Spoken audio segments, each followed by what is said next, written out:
On the bright crowded market morning, a rich man decided to build his own good name on the back of a poor woman's ruin.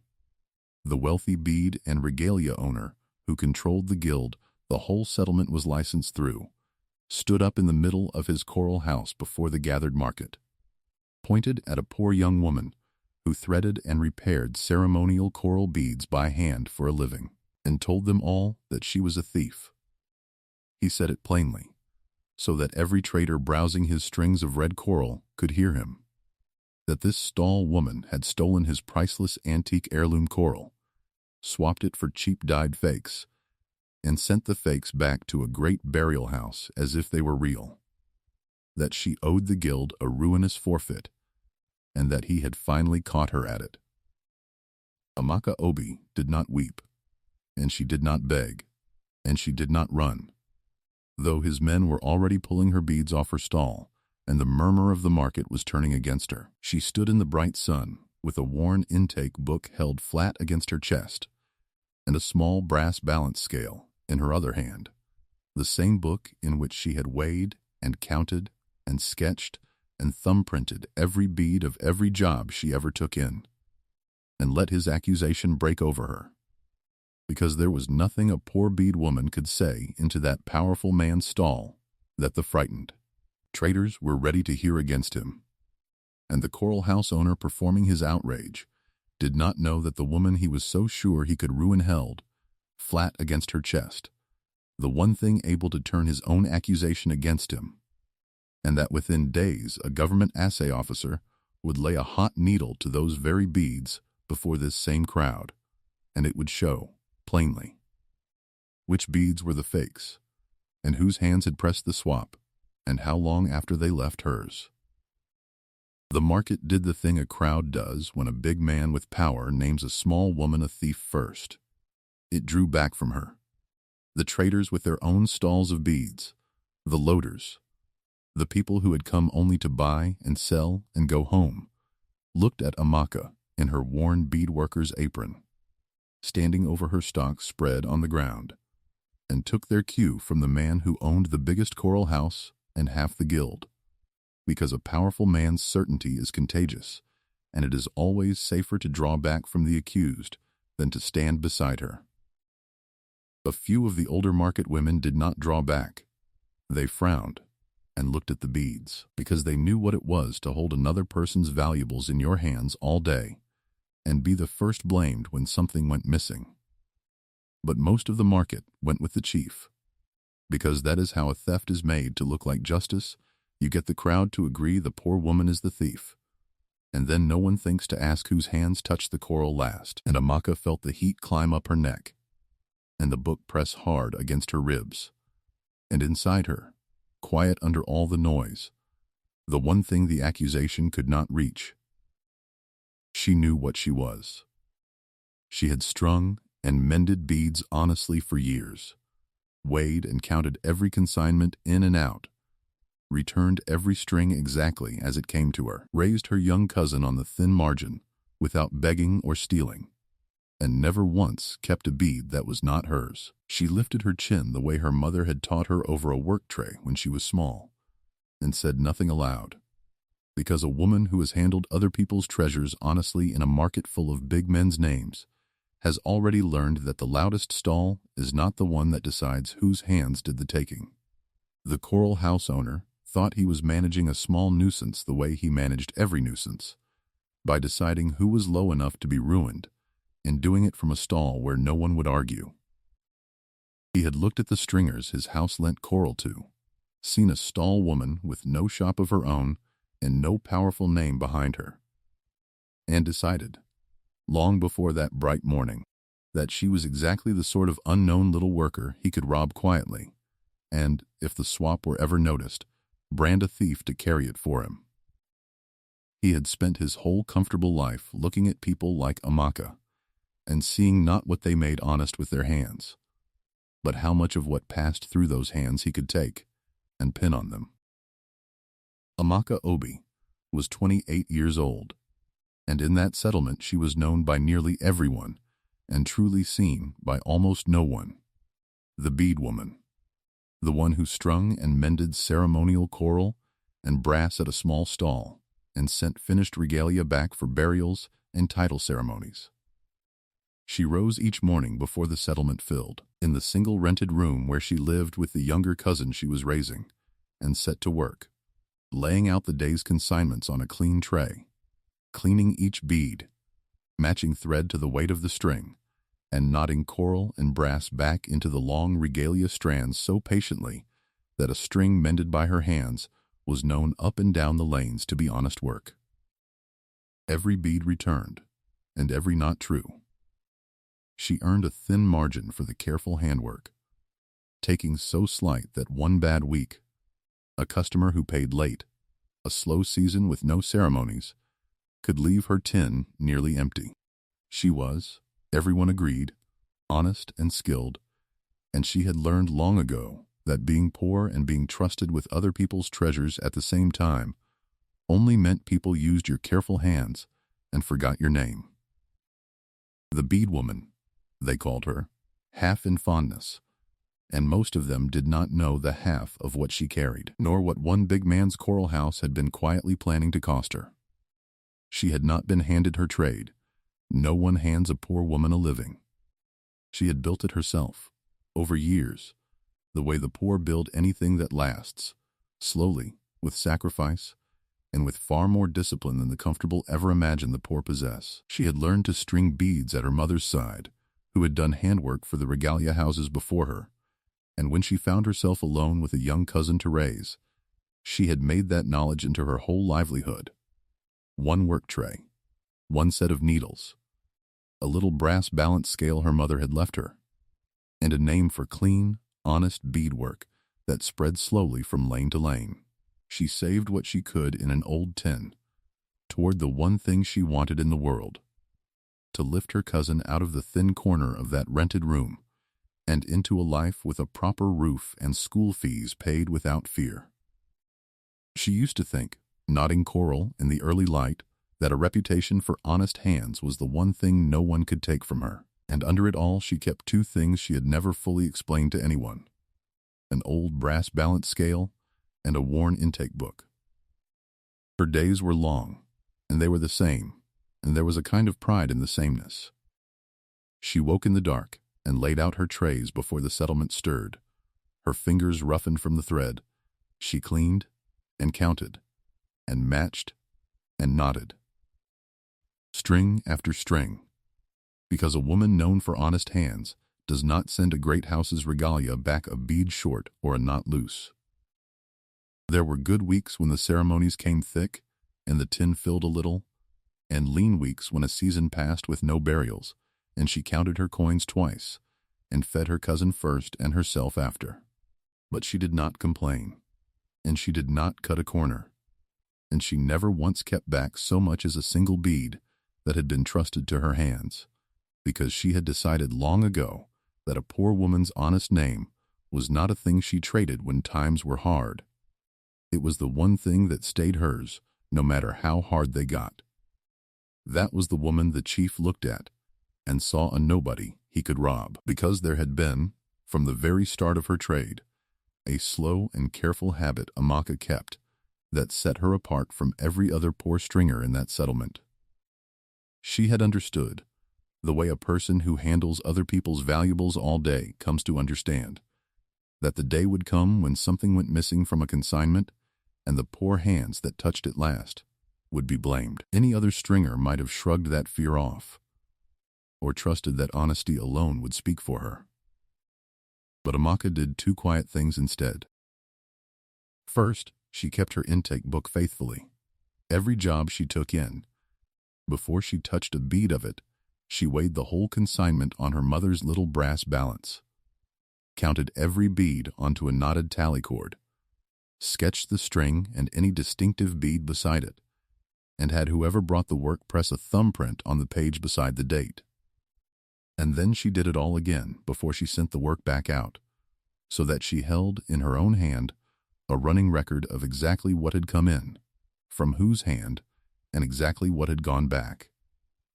And second, she had learned, over years of handling the real thing, to know genuine old coral in her fingers and under her eye, its weight, its warmth, the fine natural growth grain and tiny pits that run through true coral and that no dyed plastic or glass copy could ever fake. Because a woman trusted with treasures had better be able to tell a real one from a false one in the dark. What had first set her to it was a thing she saw, years before, when she was still new to the trade. Another stringer she knew, a gentle older woman named Mama Ngozi, who had done regalia work for the big houses for 30 years, was accused one season of swapping a length of a chief's ivory and brass for cheap bone, and turned out of the guild for it. Her name broken, her small custom gone, and Amaka, who had watched Mama Ngozi's honest hands for years, never believed for one moment that the old woman had done it. She watched a lifetime of careful work destroyed by an accusation the old woman had no way to answer, because Mama Ngozi had only her word and her tears, and a poor stringer's word is nothing against a big house's claim. And something turned over in Amaka's chest that never turned back. She understood, watching that gentle woman shamed, that the danger in her trade was not a bad knot or a slow season. It was the day a valuable thing went missing from hands too poor to prove they had passed it back whole. She could not unbreak Mama Ngozi's name. But she went home and began her intake book that very week, and kept it faithfully from then on, because she could not unsee what she had seen, and she was not built to walk into a trade full of other people's treasures with nothing but her word to hold up when the day came. Here is the very thing this channel was built for, so let me say it to you plainly before we go on.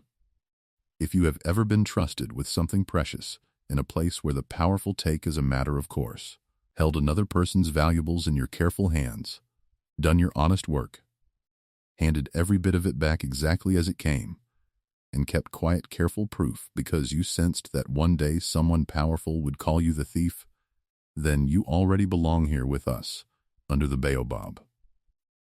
Take one moment to subscribe to Baobab Tales, because the quiet, overlooked people who keep other people's treasures honest, while the powerful plan to rob them, and who keep the one small proof that turns it all around, are exactly the ones these stories are told for.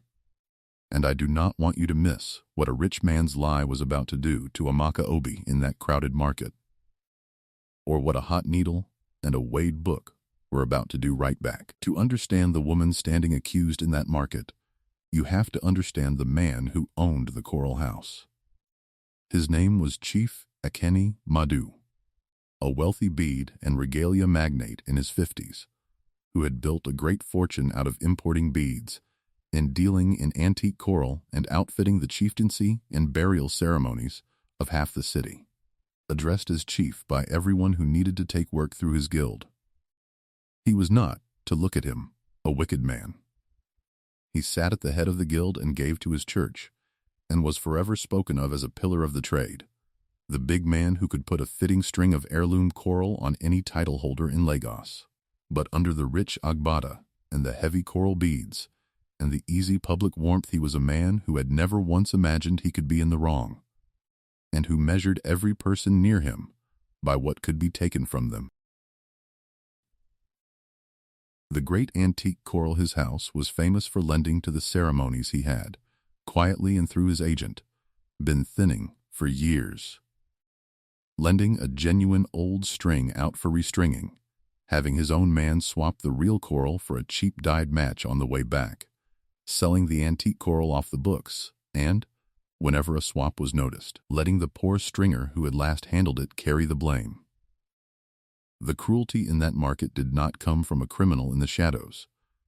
It came from a respectable big man who had turned the very trust of a sacred trade into a thief's stall, which is a colder and more dangerous thing. And the thing that made Amaka dangerous to such a man was the one thing he had never thought a poor stringer would possess, a proof of exactly what she had handled. For the whole theft rested on a simple certainty, that the poor could never prove what had passed through their hands. The stringers his agent framed had no weighed record, no counted tally, No thumbprint on a page. They had only their word that they had sent the real coral back. And a worker's word is nothing against a big house's loss, and its expert claim that the returned beads were fake. Chief Akin had built his robbery on that helplessness. He had never imagined that among the stringers his house lent to, there was a quiet stall woman who had been weighing and counting and thumbprinting every consignment for years, who could tell true coral from a dyed copy in her fingers, and whose book held in his own agent's thumbprint the record of the very coral he meant to call stolen. He looked at Amaka and saw a nobody. He did not see the receipt she had been keeping against his lie. The morning the sky broke came bright and busy, word already running through the market that the great coral house had been robbed. A season's grandest burial had been coming for a title holder's family, and Chief Akin's house had been engaged to supply the heirloom coral regalia for it, and, as his house so often did, had sent the genuine antique string out to a poor stringer to be cleaned and restrung. That stringer was Amaka. She had taken the consignment in as she took in everything, weighed the whole heavy string of deep red antique coral on her mother's brass scale and written the weight, counted every ancient bead onto her knotted tally cord, sketched the string and its oldest, most distinctive beads, and had the chief's own agent, the man who brought it, press his thumbprint on the page beside the date, as she made every customer do.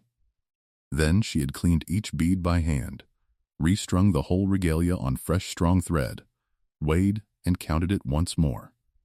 The same weight, the same coral, and sent it back by the same agent, thumbprinted out, exactly as it had come in, and she had thought no more of it than of any careful job well done, until the market woke that morning to the news that the coral the great house had put on display for the burial was cheap dyed fakes, and that the poor stall woman who had restrung it had stolen the real antique coral and swapped it.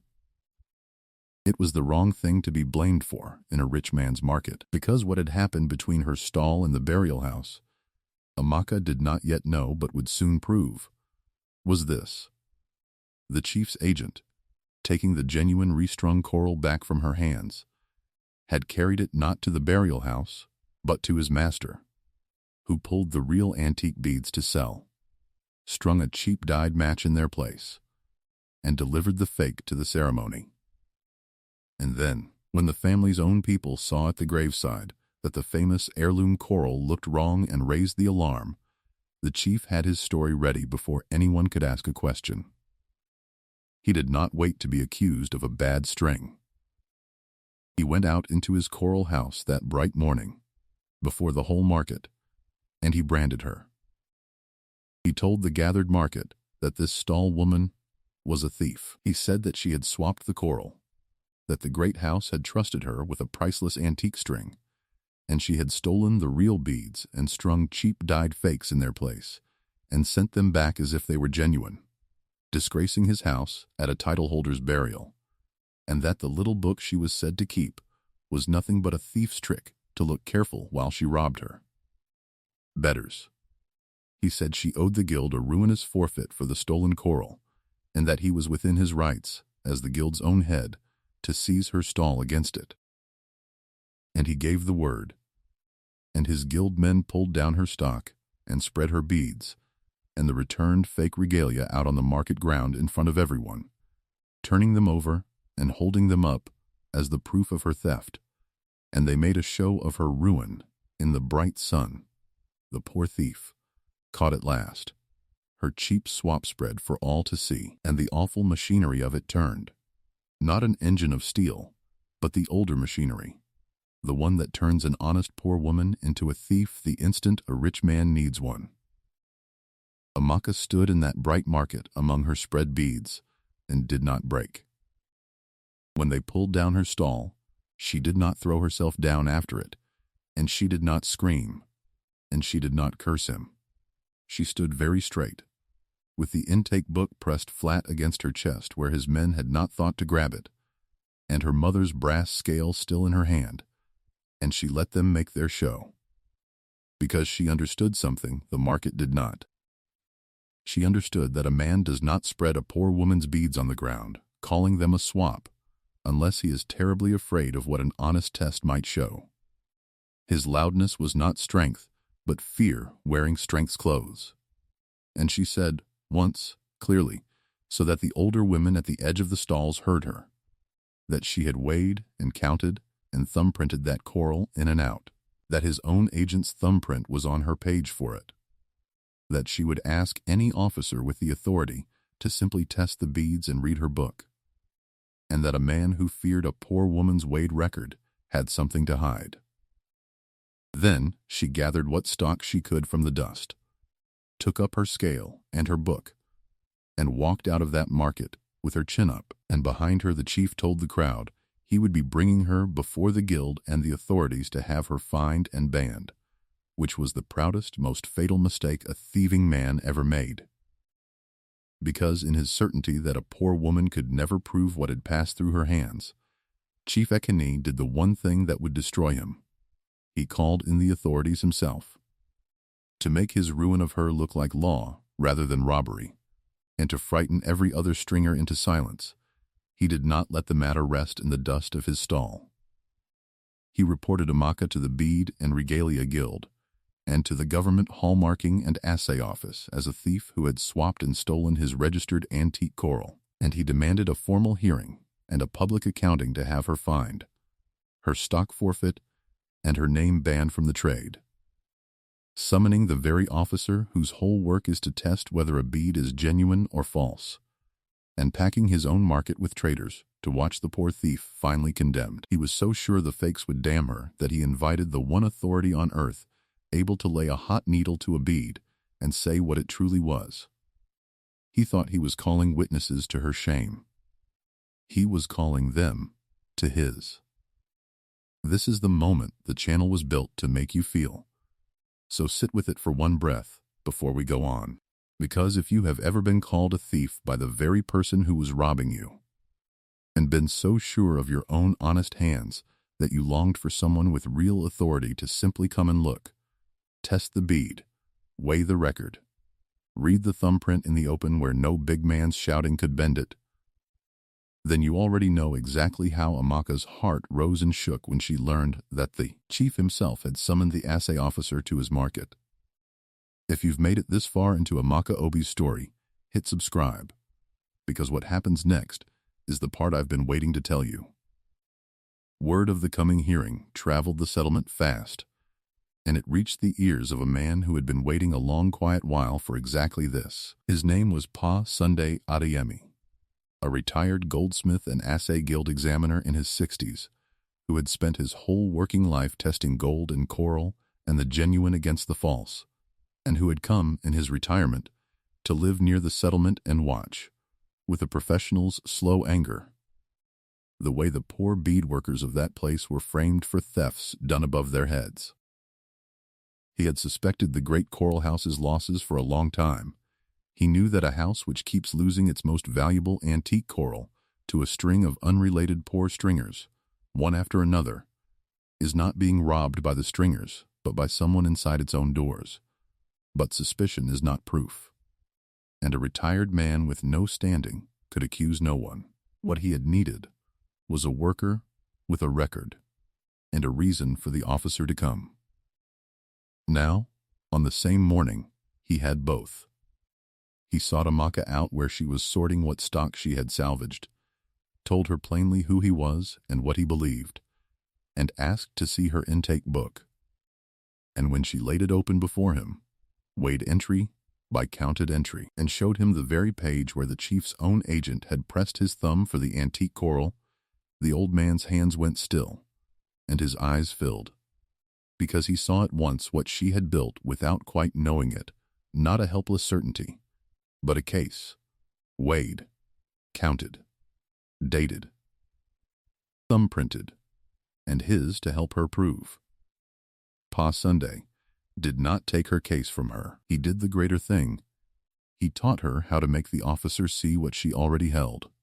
He explained what her intake book was, a weighed, counted, thumbprinted record of exactly what genuine coral had come into her hands and gone back out, in the chief's own agent's thumbprint, so that it could be laid against the burial house's record of what had actually arrived and show precisely where the real coral had vanished and on whose side of her stall. And he explained the test that would turn it from her innocence into his crime, that a bead does not lie about what it is made of.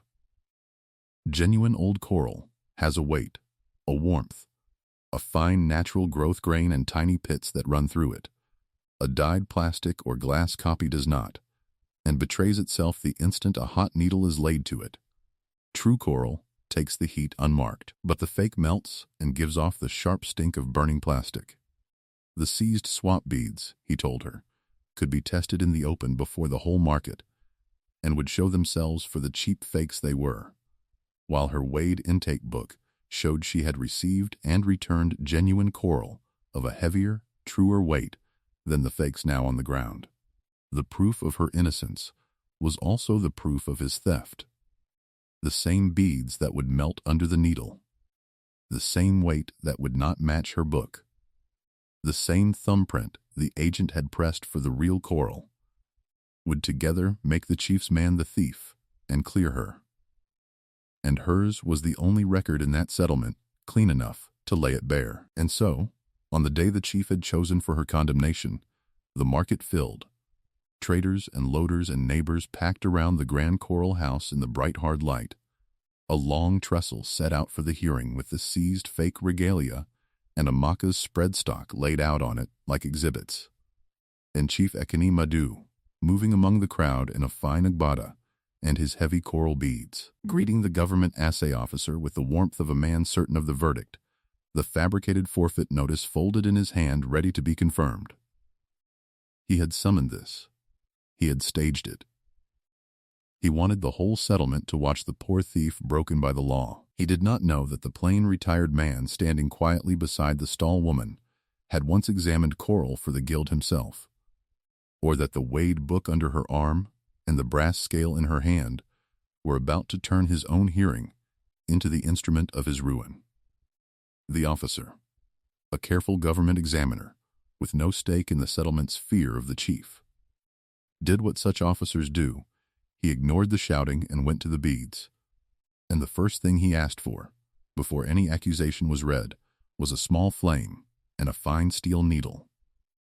He took up one of the seized swap beads, a deep red bead the whole market had been told was a cheap fake the poor woman had strung in place of the chief's coral, heated the needle until it glowed, and pressed its hot point, firm and slow, against the hidden underside of the bead.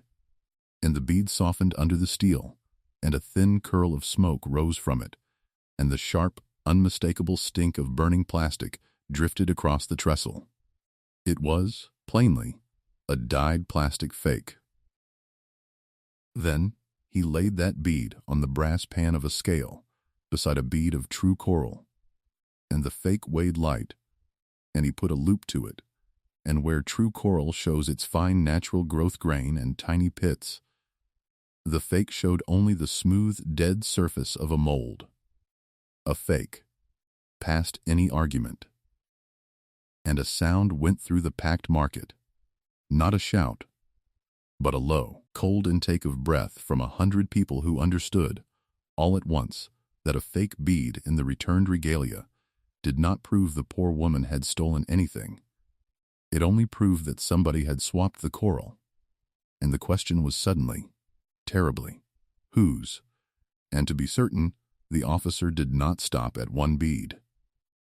He tested a second, and a third, and each fake betrayed itself the same way, light on the scale, dead under the loupe, melting and stinking under the hot needle, while a genuine antique coral bead from an undisputed old string took the same needle unmarked, kept its weight, and showed its true grain. The whole returned heirloom, the officer said flatly, was a modern dyed fake. Every bead of it. And then he turned to the question the chief had not wanted asked. If the regalia was fake, when had the real coral become fake? Before it reached the poor stringer's hands, in her hands, or after it left them? And for that, the officer turned to the only weighed dated record in the whole affair, Amaka's intake book. Then the officer, with Pa Sunday at his shoulder reading the entries in the plain language of a man who had examined coral his whole life, laid the intake book open on the trestle, and read it out to the market. He read the day the consignment came in, and the weight Amaka had written for the whole antique string. A heavy weight. The weight of genuine old coral. Far more than the light-dyed fakes now on the ground could ever weigh. He read the count off the knotted tally cord, and her sketch of the oldest beads, drawn from the real coral she had held. And he read, beside the date, the thumbprint the chief's own agent had pressed on the page for that very coral when he brought it in. Then he read the second entry, the day she sent it back. The same heavy weight, the same count, the same thumbprint pressed by the same agent, taking genuine coral of that true weight back out of her hands. The book showed, past any denying, that real antique coral had come into Amaka's stall and gone straight back out of it, weighed and thumbprinted both ways by the chief's own man. And then came the blow that turned it from her innocence into his crime. The officer sent for the burial house's own record of what had actually been delivered to the ceremony. And it did not match. The heavy, genuine coral the agent had signed for on his way out of her stall had become, somewhere between her hands and the graveside, the light-dyed fakes now melting on the trestle. The coral had not been swapped in her stall. It had been swapped after it left her, on the chief's own side, by the chief's own agent, whose thumbprint proved he had carried genuine coral away from her. And then, to close the trap the chief himself had sprung, the officer and Pa Sunday pressed the question of where the real antique coral had gone. A genuine old heirloom string of that weight does not vanish into the air. It is far too valuable and far too known. Quiet inquiry through the guild, which Pa Sunday set moving the moment he saw the case, had already begun to turn up the trail. A private dealer across the city, who had lately bought a fine old string of antique coral, matching the sketch in Amaka's own book, from a man who worked for the great coral house. Called to the hearing, the record of that sale, and the description of the seller pointed straight at the chief's agent, the same man whose thumbprint sat in Amaka's book, on both sides of the consignment. The shape of the whole machine stood open now before the market. The great house lending real coral out, the agent swapping it for fakes on the way back, the real coral sold off the books, and the poor stringer who last touched it branded the thief, a thing his house had done, Pa Sunday said, not once, but again and again, to one poor worker after another, who had no weighed book to save them. And other stringers began pushing to the front now, Mama Ngozi the gentlest of the trade among them, the old woman turned out years before, for a swap swept up beside the very same house, and the settlement understood, all at once, that it had watched not one thief, but a long line of honest hands broken to cover a rich man's theft. And then came the public accounting, the part this channel does not skip, because a theft undone in a whisper is no justice the world can see. The officer, before the whole packed market the chief had gathered to watch her shame, declared the returned regalia to be modern dyed fakes, declared the genuine antique coral stolen after it left Amaka's hands, and set aside the forfeit notice as a fabrication. Every bead she had received, he said, she had returned exactly, genuine and whole, just as she had always said, and the swap the chief had claimed she owed for was his own theft, not hers.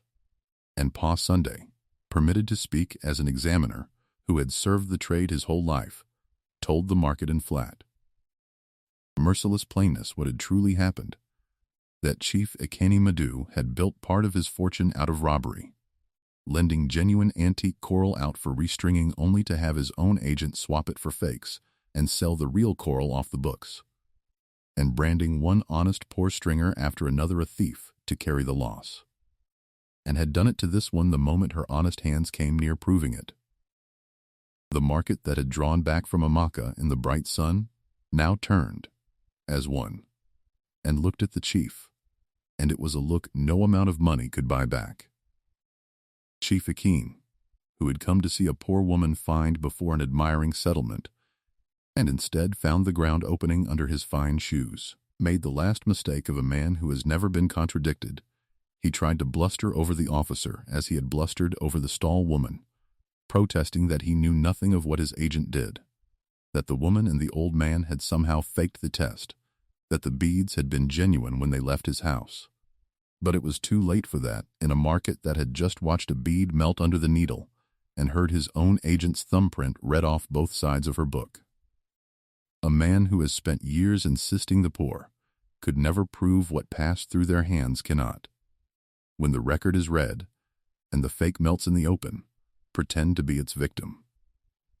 And the officer, who answered to the assay register and not to the chief, cut across his protests with the flat authority of a man who has tested 1,000 beads. The regalia, he said, is fake. The record is clear.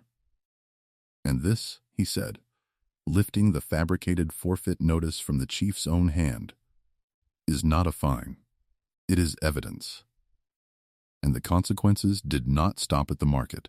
The agent who had carried the coral, swapped it, and sold it off was arrested and charged with theft of the antique coral, with obtaining by false pretense, and with the seizure and destruction of Amaka's stock, and the trail of the resale, once the police pulled it, ran back through him and into the chief's own house.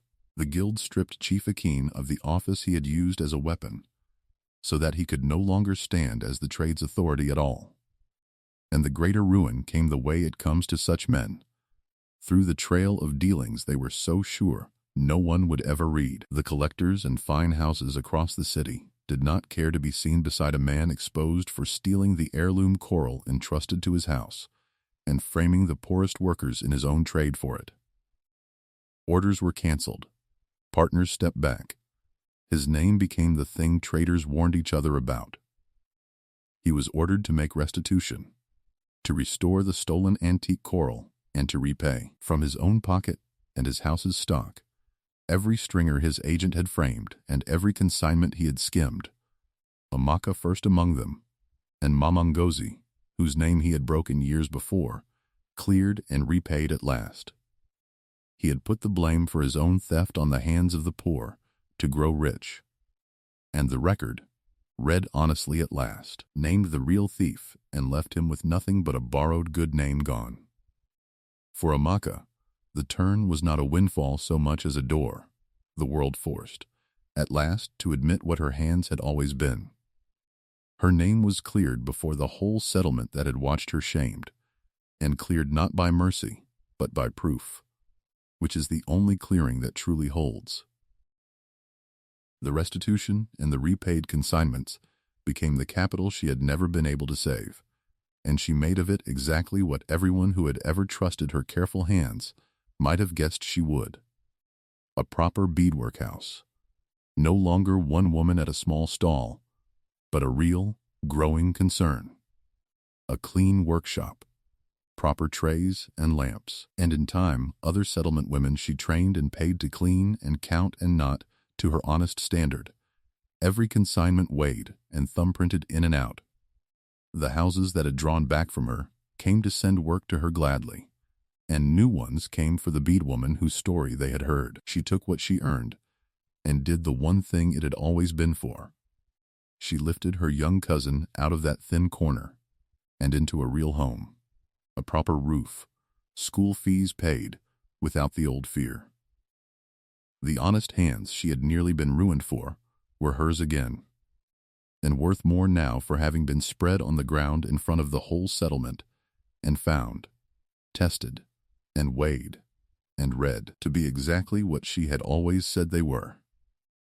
And Pa Sunday, who had waited so long for a worker with a record and a reason for the officer to come, found in the aftermath the work his retirement had been missing. He and Amaka did the thing that turned the whole story into something larger than the two of them, knowing better than anyone how a single powerful house could quietly rob 100 poor workers who had no way to prove what had passed through their hands. They set about arming the settlement's other small bead workers with the very things that had saved her. To keep a weighed, counted, thumb-printed intake book for every consignment, in and out, to sketch what they took in, to learn a genuine bead from a dyed fake in the fingers and under a loupe, and to know their right to bring a disputed piece before the assay office. It was not a glossy foundation with ribbons and cameras. It was a plain, stubborn passing on of one poor woman's hard-won receipt to everyone still working under the same sky, so that the next time a big house swapped a treasure and blamed the hands that touched it last, there would not be one bead woman with a weighed book to catch him, but a whole settlement of workers who knew how to prove exactly what had passed through their hands. And on an evening months later, when the new bead workhouse was swept and quiet, and the trays stood clean under the cooling lamps, Amaka sat among her strings with the old intake book open on her knees and her mother's little brass scale resting in her palm. No longer a frightened woman's secret receipt against a theft she could not name, but the proof, kept and honored. That honest hands and a true record held quietly through the lean years are stronger, in the end, than a rich man's name on another's ruin. Her cousin slept under a proper roof. In a real home her own two hands had at last been allowed to build. The grand coral house she had once been shamed before stood quiet and diminished, its stolen coral restored and its head disgraced, and the crowd that had drawn back from her in the sun now came for the bead woman's own honest work. The truth had weighed out at last, and the woman they had branded a thief was, in the end, the one whose hands the whole settlement knew had passed every precious bead back exactly as it came. And so the fire burns low under the old Baobab tree. Tell me, before you go, when the powerful steal a treasure and pin the theft on the poor hands that touched it last, and one honest woman's quiet record is what finally weighs out the truth, do you believe such theft is always caught in the end, or only in the stories we tell under the tree? Stay a while and tell me in the comments where you watched from.